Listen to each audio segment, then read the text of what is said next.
Somewhere above the clouds, in the dark, a cargo plane is turning in a slow, patient circle. Nothing falls from its belly.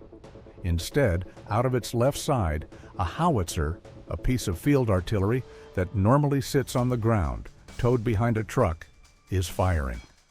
Round after round, 105 millimeters of high explosive placed onto a single point on the earth with the accuracy of a rifle. This is not a bomber. This is the AC-130, a flying artillery battery and one of the most feared aircraft the United States has ever put into the sky. Most people picture air power as fast jets screaming past or bombs dropping from high altitude. The AC-130 is something else entirely. Take a C-130 Hercules, the big four-engine cargo plane that has hauled troops and supplies for the better part of a century, and cut gun ports into its left side. Bolt-in cannons and a howitzer. Fill it with sensors that can see in the dark. Now it no longer carries cargo. It carries firepower. And it delivers that firepower not in a single pass, but by circling overhead for hours, placing precise fire onto the same patch of ground for as long as the mission demands. The secret is a maneuver called the Pylon turn. The aircraft banks over into a continuous left-hand circle, and because every gun is fixed to fire out of that left side, the crew can hold all of them on a single fixed point below. Imagine swinging a bucket around your head on a rope.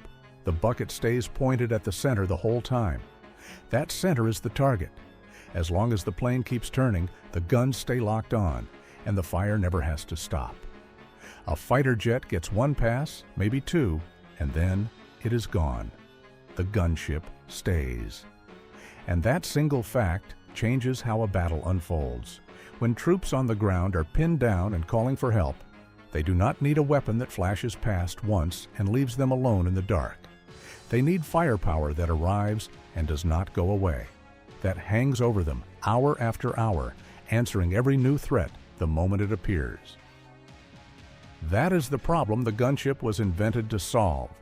That idea did not begin with the AC-130. It began in the jungles of Vietnam with an aircraft the troops called Puff the Magic Dragon.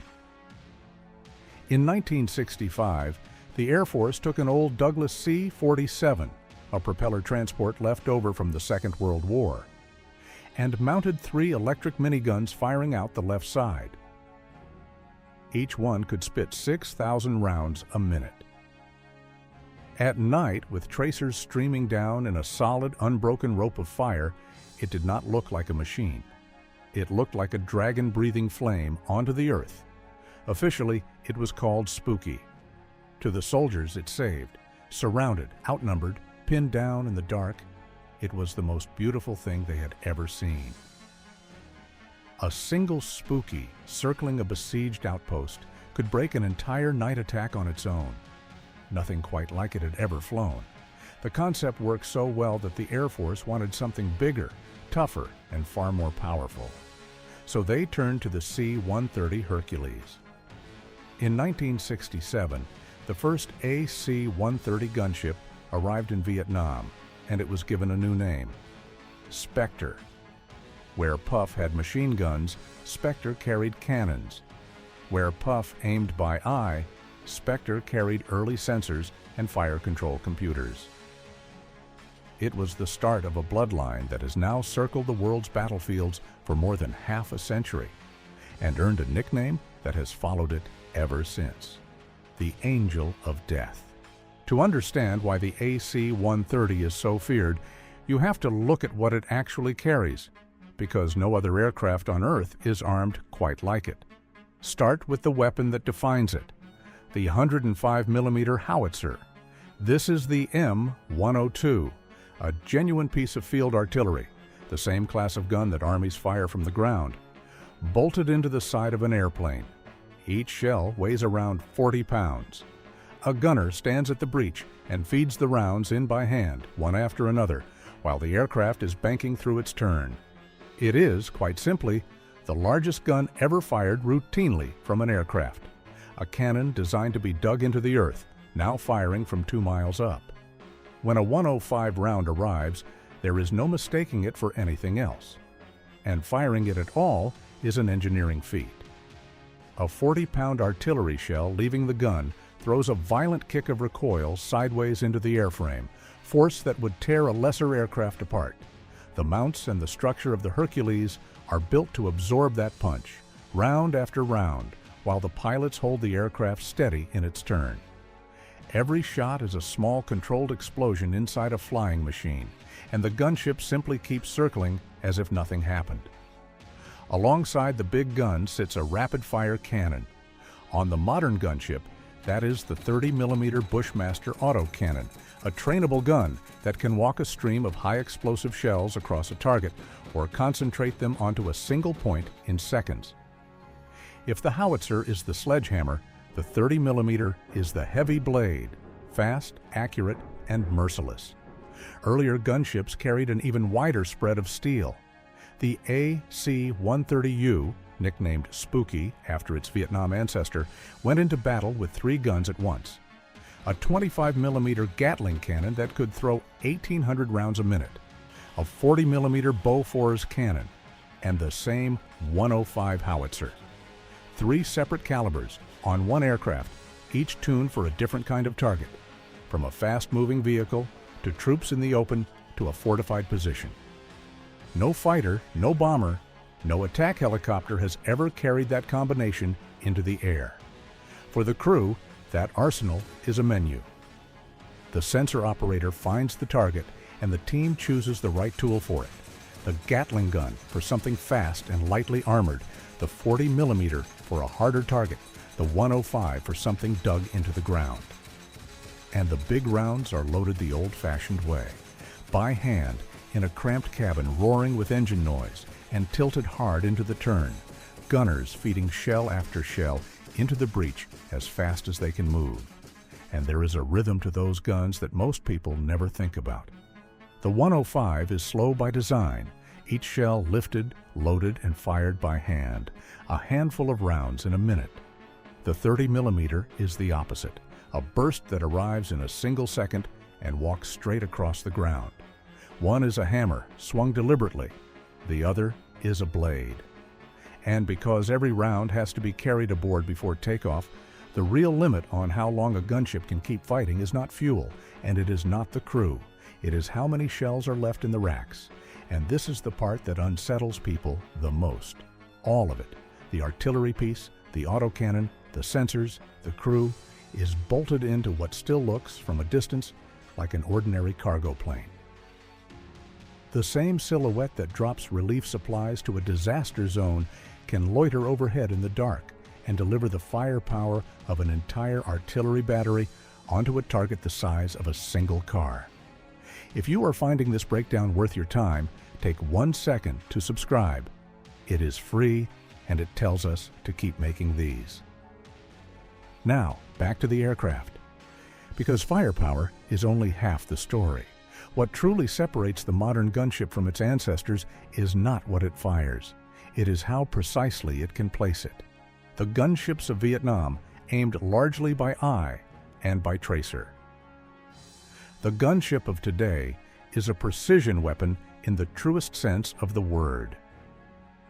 The current model, the AC-130J Ghostrider, carries far more than its 2 cannons.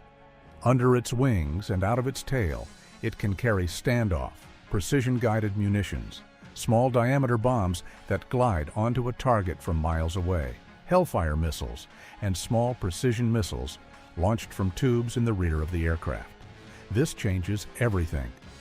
The Ghostrider no longer has to be directly overhead to strike. It can reach out and hit a target long before it ever arrives, and then close in and bring its guns to bear.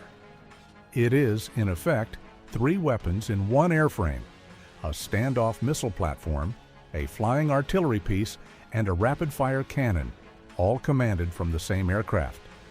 And it can do all of this for hours. Where a fighter measures its time over a battle in minutes before it has to turn for home, the gunship measures it in hours. And when it finally runs low on fuel, a tanker can refuel it in midair and send it straight back into the fight. For the troops below, The aircraft overhead is not a brief visit. It is a constant, a weapon that showed up and then stayed for the whole long night. None of it would matter without the sensors. The AC-130 sees the battlefield through a suite of electro-optical and infrared cameras and radar, feeding a fire control system that can find a target, track it, and calculate a firing solution while the aircraft is banking through total darkness. It can tell friend from foe. It can hold its fire until the exact moment is right. And it can place a round close enough to friendly troops that only a weapon this precise could ever be trusted to do it. That is the gunship's real purpose.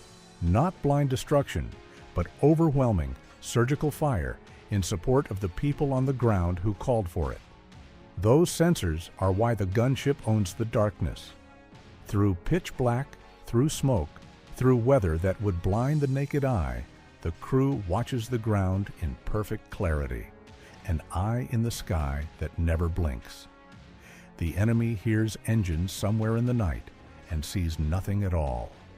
The gunship sees everything, and there is no higher test of a weapon than to fire a 105mm artillery shell from a moving aircraft and land it close enough to shield friendly troops without harming them. A level of precision that would have seemed like magic to the crews of Puff the Magic Dragon. And behind all of that technology is a crew. The Ghostrider flies with a team of about 9, 2 pilots up front, a combat systems officer, and a weapons officer running the electronic fight, a sensor operator watching the ground, a loadmaster, and gunners working the cannons. In the dark over hostile territory, they function as a single organism. The pilots holding the turn, the sensor operator finding the target, the officers clearing the shot, the gunners feeding and firing the guns by hand. Every single round that leaves the aircraft is the product of that entire team, moving in perfect coordination. It is a strange kind of intimacy for a machine so destructive. The gunship does not strike and disappear. It stays, it circles. It watches over the soldiers below for hours at a time, a patient presence in the sky that an enemy cannot see, cannot hear coming, and cannot outrun. The bloodline has evolved across 5 decades, and each generation has been more capable than the last. After the Vietnam-era gunships came the AC-130 Spectre, carrying the 40mm Boe 4s, and the 105 Howitzer, which served from the 1970s until it was finally retired in 2015. Then the AC-130 Spooky, the 3-gun workhorse that flew countless nights over Iraq and Afghanistan. Then the AC-130W Stinger II, which traded some of the guns for precision missiles and small-diameter bombs. And now the AC-130J Ghostrider, the newest of the line, blending old-fashioned artillery with modern standoff weapons. Flying today from Hurlburt Field in Florida and Cannon Air Force Base in New Mexico under Air Force Special Operations Command. The gunship made its name in combat. It flew its first major action in Panama in 1989, silencing defenses in the opening hours of the operation. It fought through the Gulf War. And for 2 decades over Iraq and Afghanistan, the drone of its engines somewhere in the dark became one of the most reassuring sounds a soldier could hear. The sound that meant help had arrived and was not going to leave. For all its power, the gunship has never been invulnerable. Because it flies low and slow, circling in the same piece of sky, it has always been most dangerous to itself. In 1991, during the Battle of Khafji in the Gulf War, an AC-130 called Spirit 03 was lost with all 14 crew members aboard. Still the worst single loss in the history of Air Force Special Operations. The people who fly these aircraft understand exactly what they are trading. They give up the speed and the altitude and the protection of a fast jet in exchange for the ability to stay and to keep firing for the troops who need them. So what is the AC-130 really? It is a contradiction built out of aluminum and steel. A cargo plane that became the deadliest gun in the sky. A weapon of overwhelming, almost medieval firepower, a cannon and a howitzer fired from the clouds, guided by some of the most precise sensors ever built. It does not scream past like a fighter or vanish after a single run. It arrives quietly, settles into its slow circle overhead, and simply refuses to leave. For an enemy below, it is a sound in the dark, and then nothing at all. For the soldiers it protects, it is the angel of death standing watch. And quite possibly the most reassuring aircraft in the entire American arsenal. If you made it all the way here, you already know the drill. Subscribe for more breakdowns like this one and tell us down in the comments. Which part of this aircraft surprised you the most? The 30mm cannon, or the fact that they bolted a piece of real field artillery onto an airplane? We will see you on the next one.